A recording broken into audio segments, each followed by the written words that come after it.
इस लेक्चर में हम स्टडी करेंगे इलेक्ट्रॉन एफिनिटी और इलेक्ट्रोनेगेटिविटी को।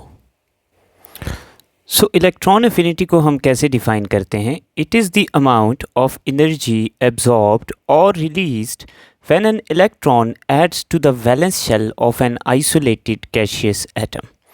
यानी जब एक इलेक्ट्रॉन एक एटम के वैलेंस शेल में एंटर करता है तो जो अमाउंट ऑफ एनर्जी एब्जॉर्ब या रिलीज़ होती है उसे हम इलेक्ट्रॉन एफिनिटी कहते हैं। आइए इसे डायग्रामेटिकली समझते हैं। Suppose I have this atom.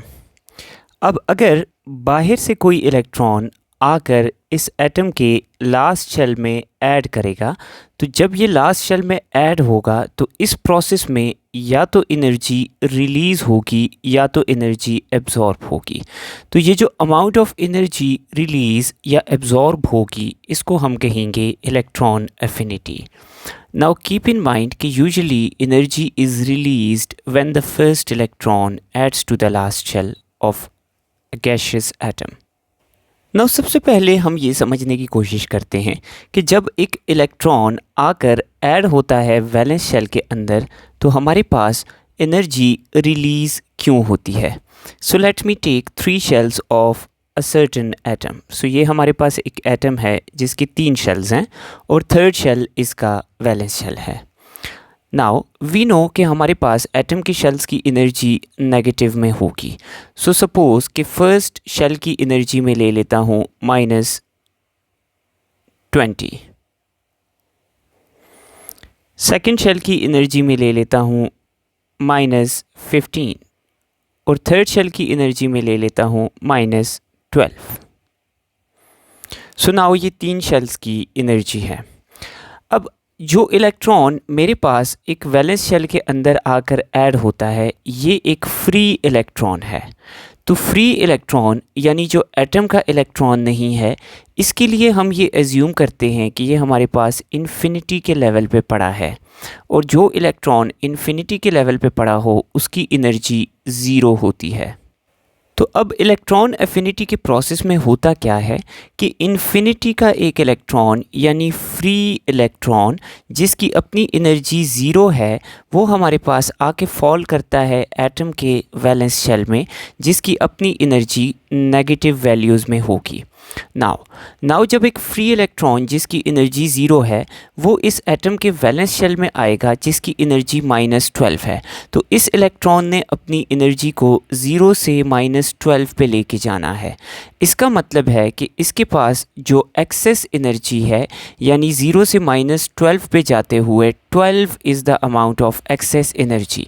तो जब ये 0 से -12 एनर्जी पे जाएगा तो ये अपनी एक्सेस एनर्जी यानी 12 इसको रिलीज़ कर देगा। तो इसको हम कहते हैं electron affinity. Now we see the equation for electron affinity. So suppose I have an atom X which lies in the gaseous phase. अब ये एक इलेक्ट्रॉन को एक्सेप्ट करता है और कन्वर्ट हो जाता है into uni negative gaseous ion.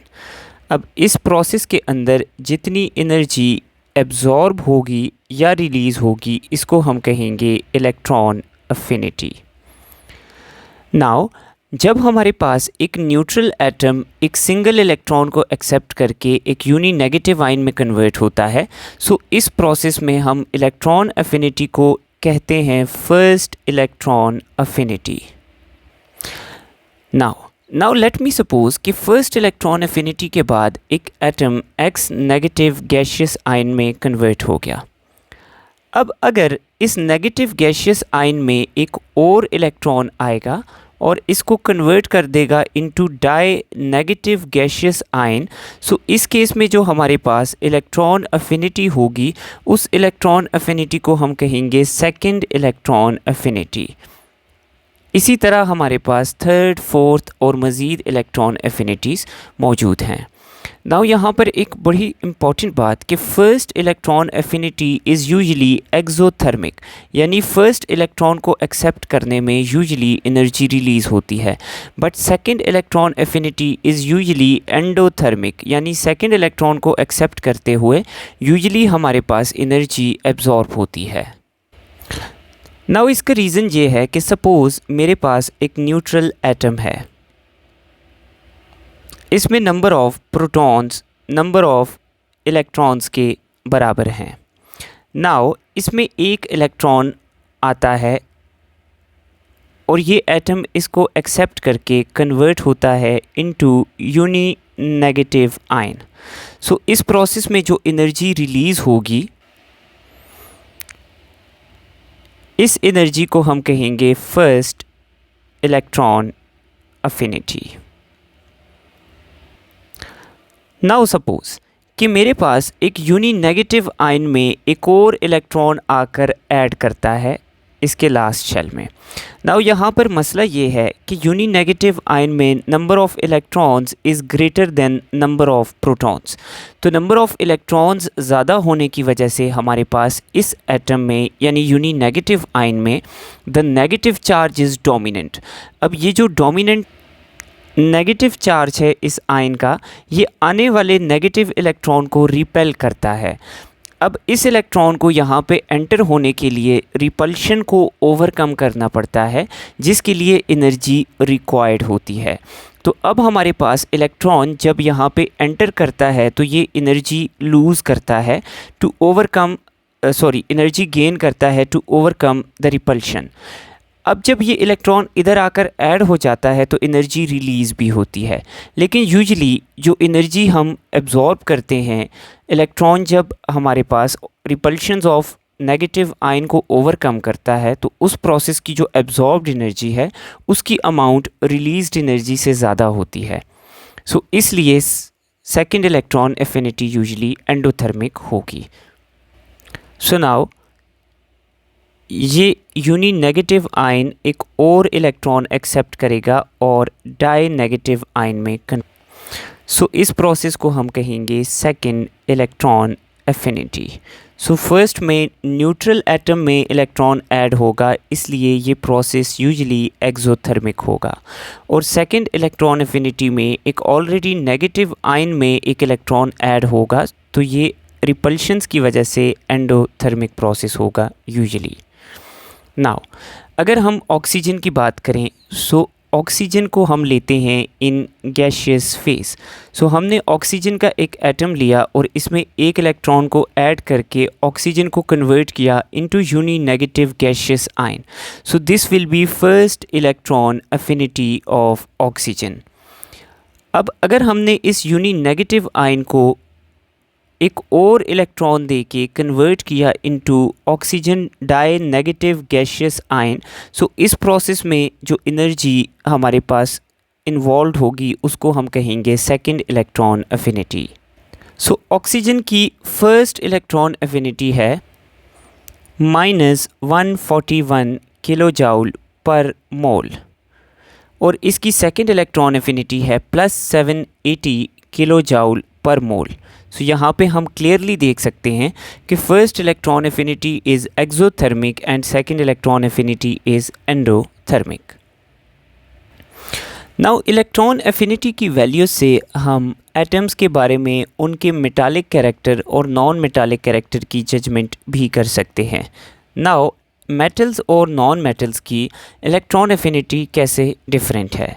Now we know कि हमारे पास मेटल्स यूजुअली पीरियड के शुरू में आते हैं तो they are larger in size, और नॉन मेटल्स हमारे पास यूजुअली पीरियड के एंड के करीब आते हैं तो they are small in size. Now metals की हमारे पास electron affinity is usually less और नॉन मेटल्स की electron affinity is usually higher. क्योंकि मेटल्स क्या करते हैं, they already tend to lose electron, ये ऑलरेडी इलेक्ट्रॉन को लूज़ करने की एबिलिटी रखते हैं, तो इसका मतलब ये है कि इनकी इलेक्ट्रॉन को गेन करने की जो एबिलिटी है इट विल बी लो। और नॉन मेटल्स यूजुअली इलेक्ट्रॉन को गेन करने की एबिलिटी रखते हैं, सो इसलिए हमारे पास इनकी इलेक्ट्रॉन एफिनिटी जो है वो मेटल्स के मुकाबले में हाई होगी। Now let's see the factor that affect the values of electron affinity. सबसे पहला फैक्टर है size of atom. So suppose कि मेरे पास दो एटम्स हैं, एक एटम हमारे पास साइज़ में लार्ज है और दूसरा एटम मेरे पास साइज़ में स्मॉल है। नाउ लार्जर एटम में मेरे पास नंबर ऑफ़ शेल ज़्यादा हैं और स्मॉलर एटम में मेरे पास नंबर ऑफ़ शेल्स कम हैं। सपोज़ कि लार्जर एटम के हमारे पास फर्स्ट शेल की एनर्जी है -20 और इसी तरह स्मॉलर एटम के फर्स्ट शेल की एनर्जी भी सेम ले लेते हैं। नाउ लार्जर एटम के सेकंड शेल की जो मेरे पास एनर्जी है दैट इज़ -15 और स्मॉलर एटम के सेकंड शेल की भी एनर्जी हम -15 ले लेते हैं। नाउ लार्जर एटम में थर्ड शेल मौजूद है लेकिन स्मॉलर एटम में थर्ड शेल मौजूद नहीं है, सो इसके थर्ड शेल की हम एनर्जी ले लेते हैं -12। सो दोनों एटम्स के पहले शेल की एनर्जी -20, सेकंड शेल की एनर्जी -15 और लार्जर एटम के थर्ड शेल की एनर्जी है -12। अब हम देखते हैं कि साइज़ कैसे इलेक्ट्रॉन एफिनिटी को अफेक्ट करता है। नाउ सपोज़ ये मेरे पास इन्फिनिटी का लेवल है जहाँ से इलेक्ट्रॉन ने दोनों एटम्स में आके फॉल करना है। अब इस लेवल पे इलेक्ट्रॉन की एनर्जी है 0। अब इलेक्ट्रॉन जब इन्फिनिटी से बड़े एटम में आएगा तो ये हमारे पास 0 से -12 एनर्जी वाले शेल में आएगा। सो ये एनर्जी कितनी रिलीज़ करेगा? ये एनर्जी रिलीज़ करेगा 12। अब हमारे पास जो छोटे एटम में इलेक्ट्रॉन आएगा ये 0 एनर्जी लेवल से -20 एनर्जी लेवल वाले शेल में -15 एनर्जी लेवल वाले शेल में आएगा। सो ये जब 0 से -15 वाले शेल में आएगा सो ये हमारे पास एनर्जी रिलीज़ करेगा 15। सो स्मॉलर एटम्स के छोटे साइज़ की वजह से इनके शेल्स करीब होंगे न्यूक्लियस के और इलेक्ट्रॉन को ज़्यादा एनर्जी गैप कवर करना पड़ेगा छोटे शेल में आने के लिए, इसलिए इलेक्ट्रॉन ज़्यादा एनर्जी रिलीज़ करेगा in comparison to the larger atom. Therefore, the larger the size of an atom, the smaller is its electron affinity। इसीलिए हमें पीरियोडिक टेबल में मेटल साइड्स जो कि लार्जर इन साइज़ हैं उनकी इलेक्ट्रॉन अफिनिटी कम देखने को मिलती है और नॉन मेटल्स जो कि स्मॉलर इन साइज़ होते हैं उनकी इलेक्ट्रॉन अफिनिटी ज़्यादा देखने को मिलती है। Therefore, electron affinity is inversely proportional to the size of atom। Now the second factor that affects the value of electron affinity of an atom is effective nuclear charge. Now we already know from our previous study that what is effective nuclear charge. Now अगर एक atom का effective nuclear charge यानी nucleus की last shell के electron के लिए जो force है वो वीक है तो ऐसे एटम्स का साइज़ यूजुअली हमारे पास बड़ा होगा। तो इफेक्टिव न्यूक्लियर चार्ज हमारे पास जिनका कम है उनका साइज़ बड़ा होगा और हमारे पास जिन एटम्स का इफेक्टिव न्यूक्लियर चार्ज ज़्यादा है तो उनका न्यूक्लियस लास्ट शेल को अपने ज़्यादा करीब होल्ड करके रखेगा तो ऐसे एटम्स का साइज़ यूजुअली छोटा होगा। सो वी स्टडीड दैट अगर इफेक्टिव न्यूक्लियर चार्ज कम होगा तो हमारे पास एटम का जो साइज़ है वो बड़ा होगा और अगर इफेक्टिव न्यूक्लियर चार्ज ज़्यादा होगा तो एटम का साइज़ छोटा होगा। सो अब इस केस में what will happen to electron affinity? So we know कि बड़े साइज़ वाले एटम्स की इलेक्ट्रॉन एफिनिटी यूजुअली कम होती है और हमारे पास छोटे साइज़ वाले एलिमेंट्स की इलेक्ट्रॉन एफिनिटी ज़्यादा होती है। इसका मतलब ये है कि हमारे पास जिन एटम्स का इफेक्टिव न्यूक्लियर चार्ज ज़्यादा है उनका साइज़ छोटा है और उनकी इलेक्ट्रॉन एफिनिटी ज़्यादा है।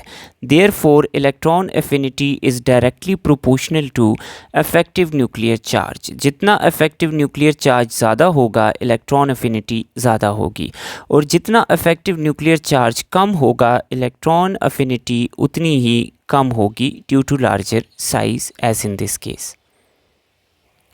The third factor that affects the value of electron affinity is shielding or screening effect.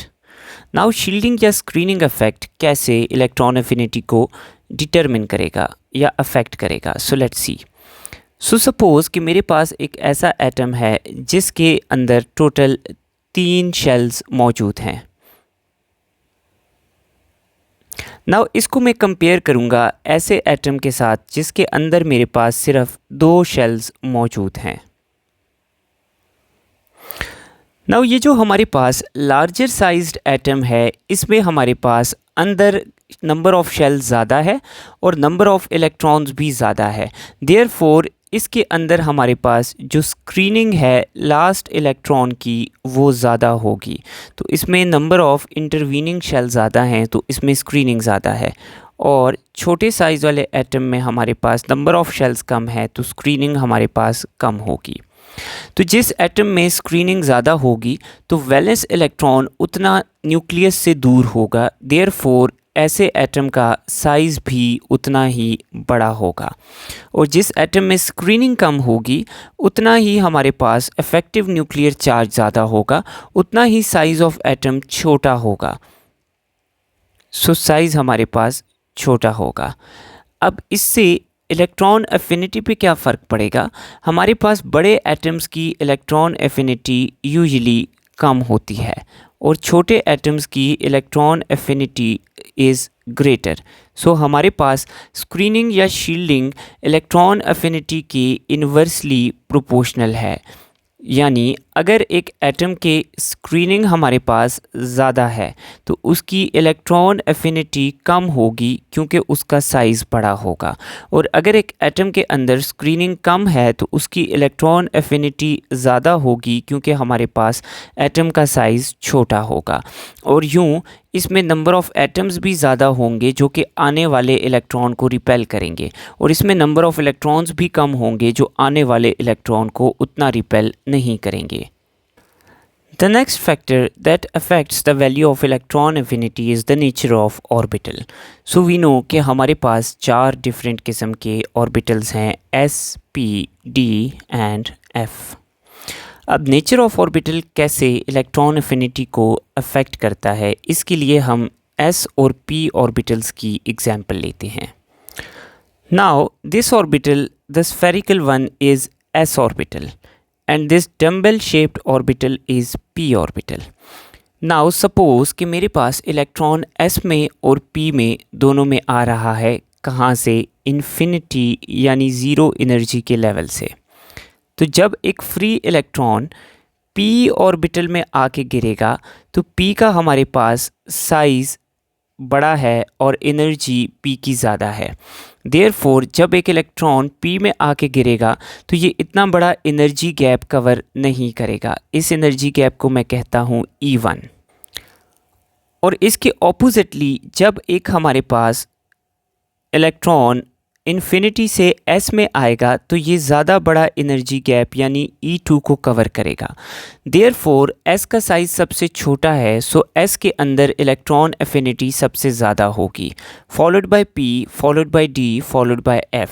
यानी एक ही शेल के अगर हम 4 ऑर्बिटल्स लें तो अगर इलेक्ट्रॉन S में गिरेगा तो सबसे ज़्यादा एनर्जी रिलीज़ करेगा, followed by P, followed by D, followed by F। Now we see the trends of electron affinity. So the first trend that we are going to see is the trend of electron affinity down the group.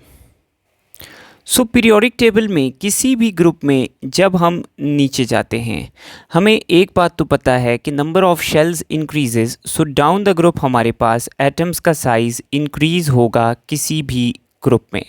तो down the group हमारे पास सबसे जो important change आ रही है consecutive elements में वो ये है कि साइज़ इंक्रीज़ करेगा।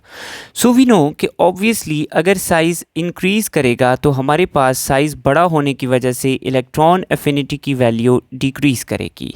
सो down the group electron affinity decreases due to increase in size. Now यहाँ पर हमारे पास एक इम्पॉर्टेंट एक्सेप्शन है पीरियड 2 और पीरियड 3 के एलिमेंट्स में। सो जब हम पीरियड 1 से पीरियड 2 में जाते हैं तो इलेक्ट्रॉन एफिनिटी हमारे पास डिक्रीज। देन हम जब पीरियड 2 से पीरियड 3 में आते हैं तो इलेक्ट्रॉन एफिनिटी डिक्रीज़ की बजाय इंक्रीज़ करती है, और फिर हम नीचे जाते जाते इलेक्ट्रॉन एफिनिटी फिर डिक्रीज़ होगी। सो इसका मतलब क्या है? इसका मतलब है कि हमारे पास पीरियड 1 की इलेक्ट्रॉन एफिनिटी जितने पीरियड 1 के एलिमेंट्स हैं वो ज़्यादा है, देन पीरियड 2 की उनसे हमारे पास कम है, लेकिन पीरियड 3 की इलेक्ट्रॉन एफिनिटी पीरियड 2 से हमारे पास ज़्यादा है, देन पीरियड 4 की कम है, देन 5 की कम है, देन 6 की कम है एंड देन 7 की सबसे कम है. So down the group we have just a single exception, that is in period 2 and period 3 elements. Period 3 के elements का size period 2 के elements से बड़ा है, therefore उनकी electron affinity ज़्यादा होनी चाहिए compared to period 3 elements. लेकिन period 3 के elements की electron affinity ज़्यादा है. इसको हम compare करते हैं period 2 से फ्लोरीन और period 3 से क्लोरीन को, या हम कंपेयर करते हैं पीरियड 2 से ऑक्सीजन और पीरियड 3 से सल्फ़र को. सो फ्लोरीन की अगर हम इलेक्ट्रॉन एफिनिटी देखें तो इट इज़ -322 किलो जाउल पर मोल, और क्लोरीन की देखें तो इट इज़ -349 किलो जाउल पर मोल. और अगर हम ऑक्सीजन और सल्फ़र को कंपेयर करें, सो ऑक्सीजन की इलेक्ट्रॉन एफिनिटी है -141 किलो जाउल पर मोल और सल्फ़र की इलेक्ट्रॉन एफिनिटी है -200 किलो जाउल्स पर मोल. यानी क्लोरीन फ्लोरीन से ज़्यादा एनर्जी रिलीज़ कर रहा है इलेक्ट्रॉन जब इसमें ऐड कर रहा है, और इसी तरह सल्फ़र ऑक्सीजन से ज़्यादा एनर्जी रिलीज़ कर रहा है. यानी पीरियड 3 की इलेक्ट्रॉन एफिनिटीज़ पीरियड 2 के एलिमेंट से ज़्यादा हैं. उसकी वजह क्या है? उसकी वजह यह है कि पीरियड 2 के अंदर हमारे पास इलेक्ट्रॉन आकर ऐड होता है इन सेकंड शेल, जबकि पीरियड 3 के एलिमेंट्स में इलेक्ट्रॉन आके ऐड होता है in third shell. Now fluorine के सेकंड शेल में 7 इलेक्ट्रॉन्स हैं और क्लोरीन के थर्ड शेल में 7 इलेक्ट्रॉन्स हैं. अब फ्लोरीन के सेकंड शेल का साइज़ छोटा है, तो इसमें जब 7 इलेक्ट्रॉन्स के बाद एक एक्स्ट्रा इलेक्ट्रॉन आने लगता है तो इतने छोटे से रीजन में जो ऑलरेडी 7 इलेक्ट्रॉन्स प्रेजेंट हैं, इन इलेक्ट्रॉन्स का इलेक्ट्रॉनिक क्लाउड इस आने वाले इलेक्ट्रॉन को रिपेल करता है. इस वजह से एक्सपेक्टेशन से थोड़ी कम एनर्जी रिलीज़ होती है पीरियड 2 के एलिमेंट्स में. जबकि पीरियड 3 में अगर हम क्लोरीन को देखें तो इसके थर्ड शेल में 7 इलेक्ट्रॉन्स हैं. अब थर्ड शेल का चूँकि हमारे पास साइज़ बड़ा है, तो जो आने वाला इलेक्ट्रॉन है उसको इतनी ज़्यादा रिपल्शन देखने को नहीं मिलती, इसलिए ये हमारे पास ज़्यादा एनर्जी रिलीज़ करता है. Therefore down the group we have just a single exception in period 2 and 3, otherwise the electron affinity generally decreases down the group. Now let's see the trend of electron affinity along the period in a periodic table. So जैसे जैसे हम along the periodic table में move करेंगे, so along the period हमारे पास we know के elements का size decrease होगा. So along the period जब size decrease हो, so automatically electron affinity will increase due to decreasing size. So हम along the period metal side से non metal side पे जाते हैं तो हमारे पास साइज़ डिक्रीज़ और इलेक्ट्रॉन एफिनिटी इंक्रीज़ हो जाती है अलॉन्ग द पीरियड. नाउ क्या हम देखते हैं कि along the period electron affinity का जो ट्रेंड है वो हमारे पास कांस्टेंट रहेगा या कोई वेरिएशन है. इसके लिए हम सेकंड पीरियड की एग्जांपल लेते हैं. सो नाउ हम पीरियड 3 की एग्जांपल लेते हैं और इनकी इलेक्ट्रॉन एफिनिटी की वैल्यूज़ हमारे पास रिटन है. So according to expectation along the period हमारे पास साइज़ डिक्रीज़ होगा और इलेक्ट्रॉन एफिनिटी इंक्रीज़ होगी. सो आइए देखते हैं क्या ऐसे ही होता है. सो हमारे पास अगर सोडियम और मैग्नीशियम को देखें तो हमारे पास सोडियम के केस में इलेक्ट्रॉन एफिनिटी एक्सोथर्मिक है, जबकि मैग्नीशियम की इलेक्ट्रॉन एफिनिटी एंडोथर्मिक है. यानी सोडियम की इलेक्ट्रॉन एफिनिटी मैग्नीशियम से ज़्यादा है, यानी ग्रुप 1 की इलेक्ट्रॉन एफिनिटी ग्रुप 2 से ज़्यादा है, जो कि कम होनी चाहिए. देन मैग्नीशियम से एलुमिनियम पे आएँ तो एलुमिनियम के केस में एनर्जी इज़ बीइंग रिलीज्ड, जो कि एक्सपेक्टेशन के मुताबिक ज़्यादा है मैग्नीशियम से, so it is correct. Then group 4 के एलिमेंट की ग्रुप 3 से ज़्यादा है. देन ग्रुप 5 के एलिमेंट की अगर हम देखें तो ग्रुप 5 के एलिमेंट में कम एनर्जी रिलीज़ हो रही है ग्रुप 4 के कंपैरिजन में। सिलिकॉन में 120 एनर्जी रिलीज़ हो रही है, फॉस्फोरस में 74 रिलीज़ हो रही है। तो अगेन ग्रुप 5 पे जाके हमारे पास एक एबनॉर्मेलिटी आती है। सो ग्रुप 1 की 2 से ज़्यादा है, देन 3 की 2 से ज़्यादा है, देन 4 की 3 से ज़्यादा है, अब यहाँ पे 4 की 5 से भी ज़्यादा है। देन हम 5 से 6 पे जाते हैं तो अगेन नॉर्मल ट्रेंड आ जाता है। ग्रुप 6 की इलेक्ट्रॉन एफिनिटी ग्रुप 5 से बड़ी है। देन 6 से जब हम 7 पे जाते हैं तो अगेन एक नॉर्मल ट्रेंड आता है, ग्रुप 7 की इलेक्ट्रॉन एफिनिटी ग्रुप 6 से ज़्यादा है। देन हम ग्रुप 8 पे आते हैं तो अगेन एक एबनॉर्मल ट्रेंड आ जाता है, इधर इलेक्ट्रॉन एफिनिटी अगेन एंडोथर्मिक है, यानी ग्रुप 8 की इलेक्ट्रॉन एफिनिटी ग्रुप 7 से कम है। सो आइए डिस्कस करते हैं कि इन 3 जगहों पे क्यों हमारे पास एबनॉर्मेलिटी आ रही है।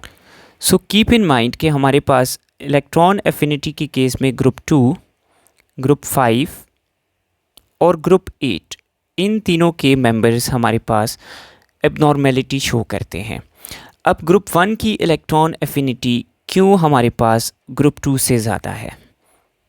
सो अगर हम ग्रुप 1 की कन्फिग्रेशन को देखें तो ग्रुप 1 की कन्फिग्रेशन है S1, जबकि अगर हम ग्रुप 2 को देखें तो इसकी कन्फिग्रेशन है S2।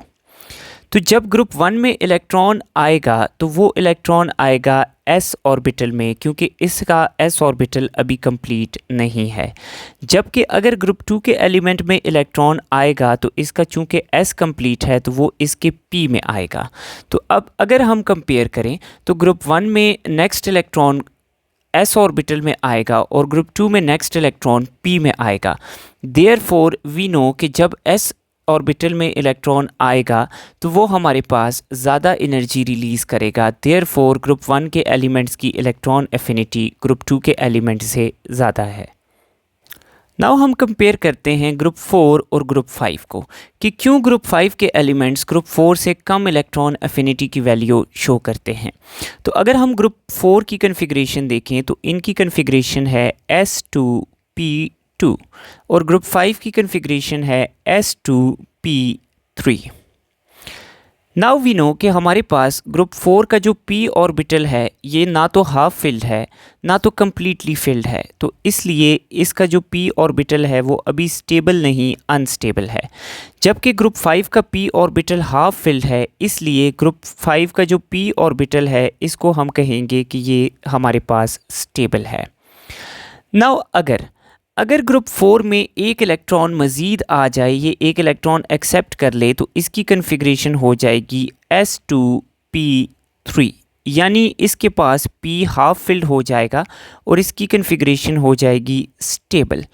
और अगर ग्रुप 5 का एलिमेंट इलेक्ट्रॉन एक्सेप्ट कर ले तो ये हमारे पास कन्वर्ट हो जाएगा इनटू कन्फिग्रेशन S2P4, यानी ये अब स्टेबल से क्या हो गया, अनस्टेबल।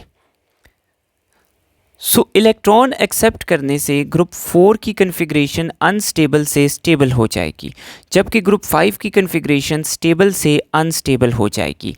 इसलिए ग्रुप 5 के एलिमेंट्स इलेक्ट्रॉन आसानी से एक्सेप्ट नहीं करते, जबकि ग्रुप 4 के एलिमेंट्स रेडिली इलेक्ट्रॉन को एक्सेप्ट करते हैं। देयरफॉर ग्रुप 4 की इलेक्ट्रॉन एफिनिटी ग्रुप 5 के एलिमेंट से ज़्यादा है। नाउ अगर हम थर्ड एबनॉर्मल ट्रेंड को देखें, यानी ग्रुप 7 की इलेक्ट्रॉन एफिनिटी ग्रुप 8 से ज़्यादा है, तो ग्रुप 7 की अगर हम कन्फिग्रेशन देखें तो ग्रुप 7 की कन्फिग्रेशन है S2P5। अब इसका P फिल होने से एक इलेक्ट्रॉन पीछे है, तो जब इसमें एक इलेक्ट्रॉन आएगा तो ग्रुप 7 का जो हमारे पास लास्ट शेल है ये कंप्लीट हो जाएगा और यूं ग्रुप 7 स्टेबल हो जाएगा। तो ग्रुप 7 को इलेक्ट्रॉन जब मिलेगा तो ये स्टेबल हो जाएगा। लेकिन अगर हम ग्रुप 8 के को देखें तो ग्रुप 8 में हमारे पास ऑलरेडी इसके लास्ट शेल जो है वो कंप्लीट है, कंप्लीटली फिल्ड है।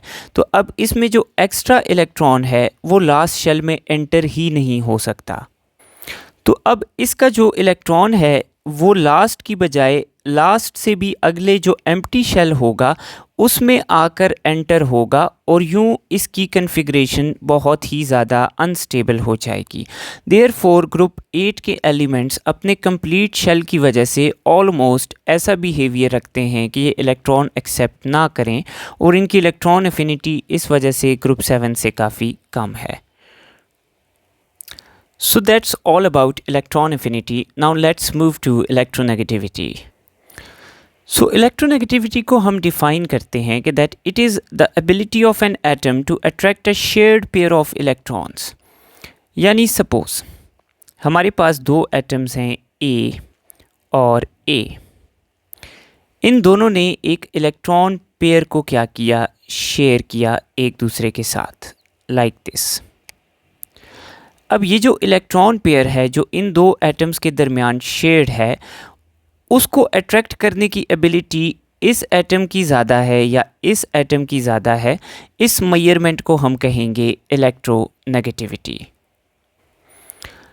नाउ अगर हमारे पास दोनों atoms shared pair of electron को इक्वली अट्रैक्ट करते हैं तो इनकी इलेक्ट्रोनेगेटिविटी सेम होगी। लेकिन सपोज़ मेरे पास एक एटम है A और एक एटम है B। नाउ ये दोनों एक दूसरे के साथ बॉन्ड बनाते हैं और इलेक्ट्रॉन पेयर शेयर करते हैं। नाउ सपोज़ कि बॉन्ड बनने के बाद इलेक्ट्रॉन पेयर B अपनी तरफ ज़्यादा अट्रैक्ट कर देता है और इलेक्ट्रॉन पेयर A से कम हो जाता है, दूर हो जाता है। सो इसका मतलब है कि A की इस इलेक्ट्रॉन पेयर को अट्रैक्ट करने की एबिलिटी कम है। सो हम कहते हैं कि A की जो इलेक्ट्रोनेगेटिविटी है वो कम है और B की इलेक्ट्रॉन पेयर को अट्रैक्ट करने की एबिलिटी ज़्यादा है, सो B की इलेक्ट्रोनेगेटिविटी ज़्यादा है। सो जो एलिमेंट इलेक्ट्रोनेगेटिव होगा वो इलेक्ट्रॉन पेयर को अपने करीब ले आएगा और देयरफॉर ज़्यादा इलेक्ट्रोनेगेटिव एलिमेंट पे पार्शियल नेगेटिव चार्ज आएगा, और जो एलिमेंट कम इलेक्ट्रोनेगेटिव होगा उससे इलेक्ट्रॉन पेयर दूर चला जाएगा और उसके ऊपर पार्शियल पॉजिटिव चार्ज आ जाएगा। नाउ हम देखते हैं कि हमारे पास इलेक्ट्रोनेगेटिविटी के ट्रेंड्स क्या हैं पीरियोडिक टेबल में। सो कीप इन माइंड कि fluorine is the most electronegative element in the periodic table. तो इलेक्ट्रोनेगेटिविटी का ट्रेंड सिंपल सा याद रखें कि इट इंक्रीजेज टूवर्ड्स फ्लोरीन। तो हम फ्लोरीन की तरफ जब जाते हैं तो उस तरफ इलेक्ट्रोनेगेटिविटी इंक्रीज़ होती है because it is the most electronegative element of the periodic table, और electronegativity decreases away from fluorine. अगर हम फ्लोरीन से दूर जाते हैं तो हमारे पास इलेक्ट्रोनेगेटिविटी डिक्रीज़ होती है। अब अगर हम ग्रुप 8 की बात करें तो ग्रुप 8 के एलिमेंट्स यूजुअली बॉन्डिंग नहीं करते, तो बॉन्डिंग ना करने की वजह से हम इलेक्ट्रोनेगेटिविटी के अंदर इन एलिमेंट्स को इंक्लूड नहीं करते। अब बाकी एलिमेंट्स में देखते हैं, तो हम जब पीरियोडिक टेबल में अलोंग द पीरियड जाते हैं सो इसका मतलब है कि we are moving towards fluorine. So इसका मतलब है कि अलोंग द पीरियड फ्लोरीन की तरफ हम जाएंगे तो इलेक्ट्रोनेगेटिविटी की जो वैल्यू है वो इंक्रीज़ होगी अलोंग द पीरियड। और अगर हम बात करें डाउन द ग्रुप, तो down the group we can see कि down the group we are moving away from fluorine. So इसका मतलब है कि डाउन द ग्रुप हम फ्लोरीन से दूर जा रहे हैं, therefore electronegativity will decrease. So it has just these simple trends. That's all for this lecture. Thank you.